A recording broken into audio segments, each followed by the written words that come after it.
জনপ্রিয় সঙ্গীতশিল্পী জেমসের কণ্ঠে বাংলাদেশ শিরোনামের একটি গান শোনেননি এমন শ্রোতা খুঁজে পাওয়া দুষ্কর। আমার সোনার বাংলা।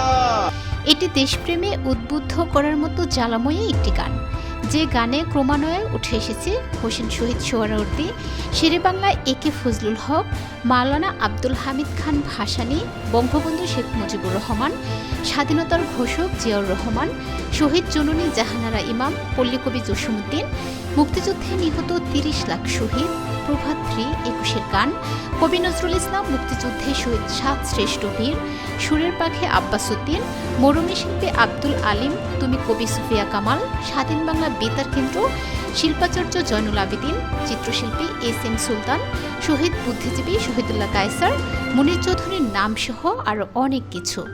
গত ৫ আগস্ট শেখ হাসিনা সরকারের পতনের পর থেকে দেশের মানুষ অনেক কিছু নিয়ে মুখ খুলতে শুরু করেছেন। সে ধারাবাহিকতায় নেট জুড়ে একটি বিষয় ভাইরাল হয়েছে গত ৮ বছর ধরে, জেমসের বাংলাদেশ শিরোনামের এই গানটি। প্রাণের বাংলা, আমি তোমায় ভালোবাসি।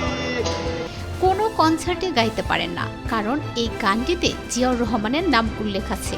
কিন্তু এই বিষয়টি অস্বীকার করেছেন জেমস।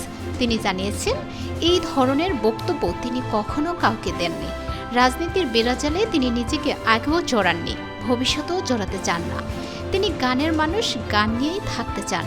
যেহেতু গানটি নিয়ে কথা উঠেছে, তাই এখন থেকে নগরবাউল পৃথিবীর যে প্রান্তে যেখানেই কনসার্ট করবে, সেখানেই গানটি দিয়ে শুরু করবে।